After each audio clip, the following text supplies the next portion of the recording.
ہندا دی شان بیان کرن اہل سنت دا مسئلہ میں کو دسو جائے حضرت امیر حمزہ حضور کو ساری زندگی جگر ڈوک تھی آدھے حضرت امیر حمزہ دا چیر کلیجہ چبا مرتے تھی آہا ان دی شان بیان کرن اہل سنت دا شان کہ 5 سال دے وچوں ابو سفیان صاحب دا خاندان دا شان یاد آگے ہوکل پہلے 1500 سال پہلے دادا گنج بخش علی حجویری سے آکھے تاوی اسا منے نو قبلہ علم آکھے تاوی منے نو بابا فرید نے آکھے تاوی منے نو کلندر بادشاہ نے آکھے تاوی منے نو سلطان باہو نے آکھے تاوی منے نو شیخ سادی شیرازی نے آکھے تاوی منے نو ابن العربی نے آکھے تاوی منے نو ورے چھوڑو یہ بابا خادم چاہ کے بلائی میں منے نو اب ہٹکائے کہیں 5 سالہ دین میں شامل نہ تھی وائے حضور دی اہل بیت دا شان بیان کرو اصحاب پاک دا شان بیان کرو نمیں عقیدے نہ پکڑے ساری زندگی میلاد بھی مناؤ جہنم میں چی بن جاؤ۔ بسم اللہ الرحمن الرحیم۔ محتشم سامعین حضرات السلام علیکم ورحمۃ اللہ وبرکاتہ۔ آپ نے عامر پیر صاحب کا جو کہ گردی نشین ہے دربار حضرت خواجہ غلام فرید کوٹ مٹھن رحمۃ اللہ تعالی علیہ، انہوں نے گزشتہ دنوں یہ ویڈیو یہ اپنا بیان کیا جو کہ بہت زیادہ وائرل ہے۔ اس میں پیر صاحب نے چند باتیں کہیں۔ کیا ہندا کا شان بیان کرنا انہوں نے کہا اہل سنت کا مسئلہ ہے۔ سب سے پہلی بات تو یہ ہے کہ صحابیہ کا نام صرف نام لینا یہ بہت بڑی بے ادبی ہے اور نبی کریم صلی اللہ علیہ وآلہ وسلم کو یہ ناپسند ہے۔ حضرت شاہ ولی اللہ محدث سے دہلوی رحمۃ اللہ تعالی علیہ نے اس بات کو لکھا ہے کہ حضور نبی کریم صلی اللہ علیہ وآلہ وسلم اس سے ناراض ہوتے ہیں، اس سے چہرہ انور پھیرتے ہیں جو صرف حضور کے صحابی کا صرف نام لیتا ہے اور حضرت نہیں کہتا۔ تو لہذا ایک تو یہ بے ادبی ہے کہ صرف ہندا کہا، نام یوں لینا چاہیے تھا کہ حضرت جناب سیدہ ہندا رضی اللہ تعالی عنہا۔ اچھا، اور کہا کہ یہ اہل سنت کا مسئلہ نہیں، تو جناب آپ کو میں بتا رہا ہوں کہ یہ اہل سنت کا ہی مسئلہ ہے۔ دوسرا آپ نے یہ کہا کہ 5 سالوں سے یہ ابو سفیان کے گھر کی شان کو بیان کرنا شروع کر دیا گیا ہے اور یہاں پر بھی حضرت کا لفظ چھوڑا گیا، رضی اللہ تعالی عنہ کا نام یہ لقب ان کی نسبت اور ان کے ادب کے لحاظ سے یہ جملے چھوڑے گئے، جس سے واضح دلیل ملتی ہے کہ یہاں پر دل میں جو کوئی پریشانی ہے، کوئی عداوت ہے، اس سے پہلو واضح طور پر نکل رہا ہے، ورنہ اہل سنت کا یہ طریقہ نہیں ہے۔ اہل سنت و جماعت جب بھی صحابہ کا یا صحابیہ کا رضی اللہ تعالیٰ عنہم اجمعین ان کے نام لیتے ہیں تو حضرت کہتے ہیں، سیدنا کہتے ہیں، رضی اللہ تعالیٰ عنہ یا صحابیہ ہے تو رضی اللہ تعالیٰ عنہ کہہ کر وہ ذکر فرماتے ہیں۔ تو یہ اہل سنت کا یہ معیار ہے، پہچان اہل سنت کی۔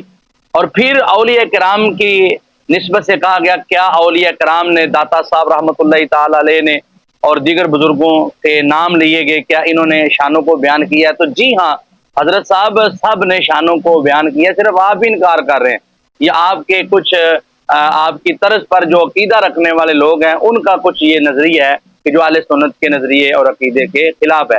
تو سب سے پہلے آپ نے یہ کہا کہ کیا داتا صاحب نے ابو سفیان رضی اللہ تعالیٰ عنہ گھرانے کی، ان کے گھر والوں کی شان بیان کی ہے؟ تو جناب حضرت سیدنا امیر معاویہ رضی اللہ تعالیٰ عنہ کے لحاظ سے، جناب سیدہ ہندا رضی اللہ تعالیٰ عنہ کے لحاظ سے، اور جناب حضرت سیدنا ابو سفیان رضی اللہ تعالیٰ عنہ کے لحاظ سے میں بات کر رہا ہوں۔ اب یہاں پر داتا صاحب رحمۃ اللہ تعالیٰ علیہ نے یہ کشف المحجوب شریف ہے اور یہ فرید بک سٹال سے یہ چھپی ہے، اس کا صفحہ نمبر میرے سامنے 194 ہے۔ یہاں پر داتا صاحب رحمۃ اللہ تعالیٰ علیہ ابو سفیان کے گھرانے کے عظیم فرد، عظیم چشم و چراغ صحابی رسول حضرت سیدنا امیر معاویہ رضی اللہ تعالیٰ عنہ کی شان بیان کر رہے ہیں۔ اگر اہل سنت کا یہ مسئلہ نہیں تو پھر داتا صاحب رحمۃ اللہ تعالیٰ علیہ نے کیوں حضرت امیر معاویہ رضی اللہ تعالیٰ عنہ کی شان کو، ان کی عظمت کو بیان کیا؟ وہ کیا شان ہے؟ یہاں پر لکھا گیا کہ حضرت جناب سیدنا امیر معاویہ رضی اللہ تعالیٰ عنہ نے جناب حضرت امام علی مقام امام حسین رضی اللہ تعالیٰ عنہ کی بارگاہ میں وہ دیناروں کی تھیلیاں بھیجیں اور یہ حوالے متعدد کتابوں میں موجود ہیں۔ تو یہاں پر یہ بات واضح ہے کہ عطیات، نذرانے، ہدیے حضرت جناب سیدنا امیر معاویہ رضی اللہ تعالی عنہ جو ہیں امام حسین کی بارگاہ میں بھیجا کرتے تھے۔ تو یہ شان ہے حضرت سیدنا امیر معاویہ رضی اللہ تعالی عنہ کی، اور جناب حضرت سیدنا ابو سفیان رضی اللہ تعالیٰ عنہ کے لخت جگر آپ کے بیٹے کی یہ شان داتا صاحب رحمۃ اللہ تعالی علیہ بیان فرما رہے ہیں۔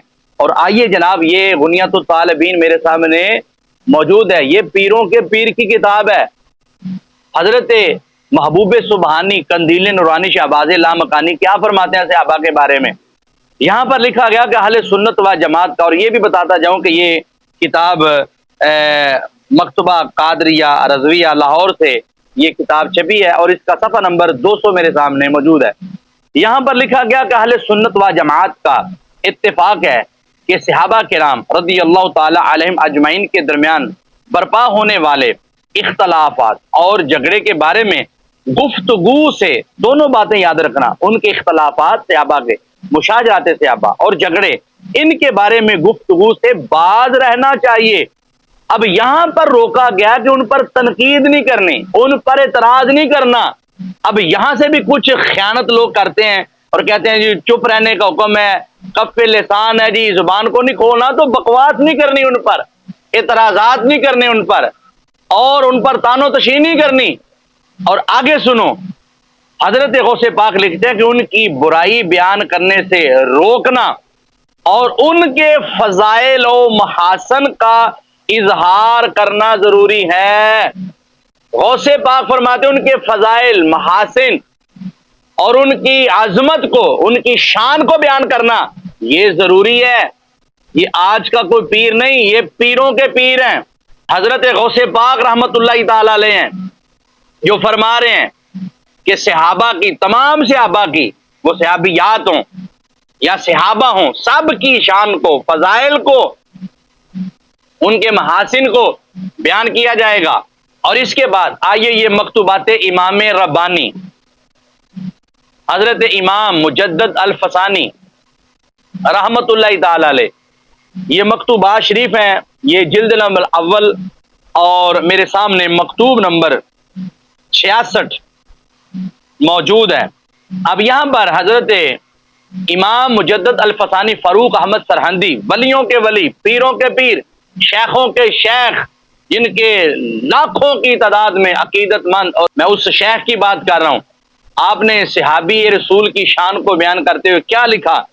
آپ فرماتے ہیں یہی وجہ ہے کہ حضرت حمزہ رضی اللہ تعالی عنہ کا قاتل حضرت وحشی رضی اللہ تعالی عنہ، جو ابتدائی اسلام میں ایک ہی مرتبہ سید الاولین والآخرین صلی اللہ علیہ وآلہ وسلم کی صحبت سے مشرف ہوا، اویس کرنی، حضرت اویس کرنی رضی اللہ تعالی عنہ سے، جو خیر التابعین ہیں، افضل ہے، جو کچھ حضرت وحشی رضی اللہ تعالی عنہ کو حضرت صلی اللہ علیہ وآلہ وسلم کی پہلی ہی صحبت میں حاصل ہوا، حضرت اویس کرنی رضی اللہ تعالی عنہ کو وہ خصوصیت انتہا میں بھی میسر نہ ہوئی۔ تو یہ صحابی رسول کا مقام ہے کہ جو سید الطائبین حضرت اویس کرنی رضی اللہ تعالیٰ عنہ کو جو عظمت آخری دم تک نہ مل سکی، وہ ایک لمحے میں اس صحابی رسول کو مل گئی جس نے رسول پاک صلی اللہ علیہ وسلم کی صحبت پائی ہے۔ تو یہ شان صحابہ ہے، اور یہ حضور نبی کریم صلی اللہ علیہ وآلہ وسلم کی نسبت کا کمال ہے۔ اور آپ نے کہا کہ یہ 5 سالوں سے ابو سفیان کے گھرانے کی شان بیان شروع ہوئی ہے، کچھ خدا کا خوف کرنا چاہیے۔ یہ میرے سامنے میرات العاشقین ہے، یہ کسی مولوی کی کتاب نہیں، یہ کسی ملا کی کتاب نہیں، یہ کامل ولی کی، کامل صوفی کی، حضرت خواجہ خواجگاہ حضرت خواجہ شمس الدین سیالوی رحمت اللہ تعالی علیہ کے ملفوظات ہیں۔ اور آپ کیا فرماتے ہیں؟ اس کا صفحہ نمبر 183 میرے سامنے موجود ہے۔ اب یہاں پر حضرت خواجہ شمس الدین سیالوی کیا فرما رہے ہیں، سنا جائے گا توجہ سے۔ آپ فرماتے ہیں بعض سادات حضرت امیر معاویہ رضی اللہ تعالیٰ عنہ کے حق میں اچھا عقیدہ نہیں رکھتے اور انہیں حضرت علی رضی اللہ تعالیٰ عنہ کے دشمنوں میں شمار کرتے ہیں۔ آپ نے فرمایا سنو، جب تک تمام صحابہ کرام رضی اللہ تعالیٰ عنہم اجمعین کے بارے میں اعتقاد درست نہ ہو، اس وقت تک ایمان کامل نہیں ہو سکتا۔ یہ شان بیان ہو رہی ہے حضرت ابو سفیان رضی اللہ تعالیٰ عنہ کے گھرانے کی آپ کے چشم و چراغ حضرت جناب سیدنا امیر معاویہ رضی اللہ تعالیٰ عنہ کی عظمت کو بیان کیا جا رہا ہے. آپ نے کہا جی ابو سفیان کے گھرانے کی شان بیان کرنی شروع کر دیا. یہ اہل سنت کا مسئلہ نہیں, یہ اہل سنت کا مسئلہ نہیں, تو پھر انہوں نے یہ مسئلہ بیان کیا ہے, شان بیان کی ہے. کہتے ہیں ایمان ہی مکمل نہیں ہے جب تک حضرت امیر معاویہ رضی اللہ تعالیٰ عنہ نام لکھا ہے اور تمام صحابہ سے اچھا عقیدہ نہ رکھا جائے, اس وقت تک بندے کا ایمان کامل نہیں ہوتا. اور سادات کا لفظ لکھا, ان سے بات شروع کی کہ بعض سادات ایسے ہیں کہ جو حضرت امیر معاویہ رضی اللہ تعالیٰ عنہ کے بارے میں اچھا عقیدہ نہیں رکھتے. یہ میرات العاشقین سے بتا رہا ہوں.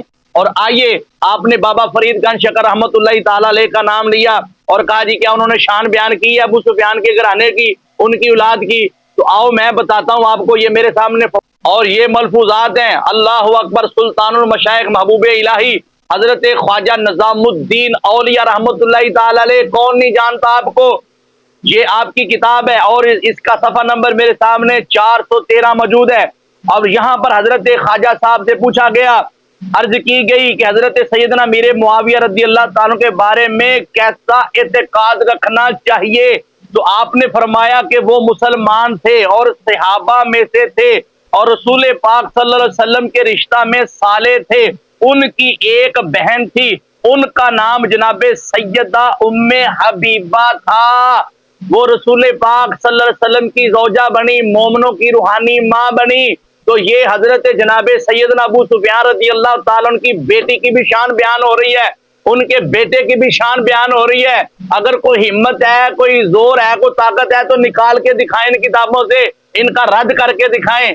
آپ نے کہا تھا کہ جناب یہ بابا صاحب نے بیان کیا ہو تو ہم کریں گے, تو یہ میں نے ثابت کر دیا حضرت خواجہ نظام الدین اولیاء رحمت اللہ تعالی علیہ کے ملفوظات سے کہ آپ نے حضرت ابو سفیان رضی اللہ تعالیٰ کے گھرانے کی شان بیان کی ہے, جناب سیدہ ام حبیبہ رضی اللہ تعالیٰ عنہ کی شان بیان کی ہے, جناب سیدنا امیر معاویہ کا نام لکھا ہے, ان کی شرف صحابیت کو ذکر کیا ہے. کیا یہ شانیں نہیں؟ آئیے اسی طرح یہ, اور اس کا صفحہ نمبر میرے سامنے 134 ہے. یہاں پر یہ پوچھا گیا کہ حضرت امیر معاویہ رضی اللہ تعالیٰ عنہ کے حق میں کیسا اعتقاد رکھنا چاہیے. فرمایا وہ مسلمان صحابی تھے اور رسول اللہ صلی اللہ علیہ وسلم کے خسر کا لڑکا تھا. اس کی بہن ام حبیبہ رضی اللہ تعالی عنہ کا نام رسول خدا صلی اللہ علیہ وسلم کی بیوی تھی. یہ شان بیان کی گئی ہے جناب حضرت سیدنا ابو سفیان رضی اللہ تعالیٰ عنہ کے گھر کی, ان کی صاحبزادی کی, ان کی بیٹی جناب سیدہ ام حبیبہ رضی اللہ تعالیٰ عنہ کی شان کو بیان کیا گیا ہے. اور جناب حضرت سیدنا امیر معاویہ رضی اللہ تعالیٰ عنہ کی نسبتوں کا ذکر کیا گیا ہے. تو کیا ان باتوں کا ذکر کرنا یہ شان نہیں ہے, یہ فضیلت نہیں ہے؟ اگر یہ اہل سنت کا مسئلہ نہیں تھا تو پھر ہمارے ان اکابرین اہل سنت نے, ہمارے صوفیاء نے, ہمارے اولیاء نے, ہمارے بزرگان دین نے پھر ان باتوں کو کیوں لکھا ہے؟ پتا چلا کہ یہ اہل سنت کا ہی مسئلہ ہے, یہ اہل حق کا مسئلہ ہے. یہ سچے غلامان صحابہ و اہل بیت رضی اللہ تعالی عنہم کے سچے عاشقوں کا یہ عقیدہ ہے جو ہمیں اولیاء نے دیا ہے. پیر صاحب آپ اپنی خبر لیں, آپ خود کو تلاش کریں کہ آپ کس لائن پر کھڑے ہیں, کن لوگوں کی فکر میں کھڑے ہیں, کن لوگوں کے عقائد کو آپ بیان کر رہے ہیں.